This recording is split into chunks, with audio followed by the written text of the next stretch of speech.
it. I got it. What is up, mukbangers? I hope you guys are having a wonderful Halloween. And smash the like button, hit post notifications, and let's get straight into this one. I found this story in a notebook in the woods.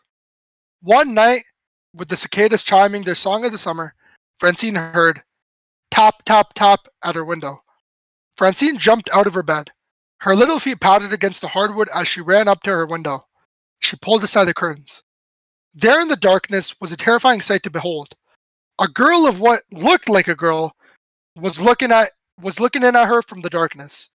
She had dry, wrinkled skin that sagged away from her face. Her long, stringy black hair looked almost slimy and was plastered to the sides of her head. She smiled at Francine, and her teeth were like a wolf's, long and sharp.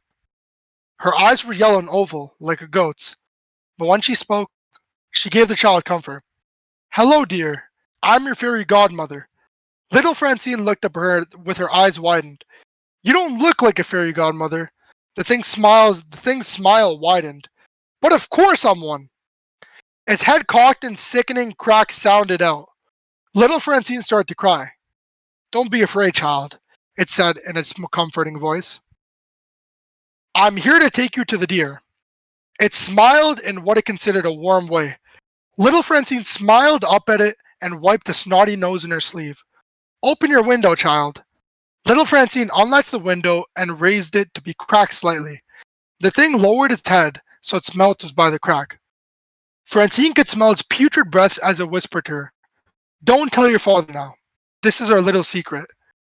It smiled and reached a leathery, thin, and almost skeletal hand under the windowsill.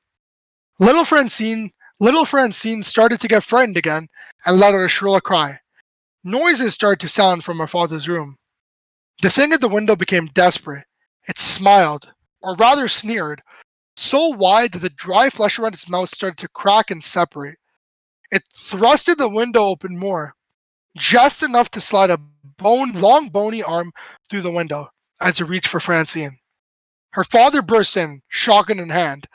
That thing's rotting hand grasped little Francine's arm, its dirt encrusted nails clawing and ripping into the child's flesh. Behind them, her father cocked his gun. Francine screeched, her child's brain only comprehending the pain. Her father fired, but he missed. The buckshot rocketed into the back of little Francine's pigtailed skull, sending the sprays of her blood and her brains and blood all over her father. Her little body crumpled into the floor, a pool of blood forming around it. Her father's shotgun clattered to the floor. There was no signs of thing. He stumbled into the window, searching for it in shock. The window was closed. The curtains, now stained red, were drawn. His child lay on the floor, maimed by his own hand. He vomited. The smell of the alcohol he had been drinking filled the room. Had he really killed his daughter? He laid by her side, sobbing and clutching her body.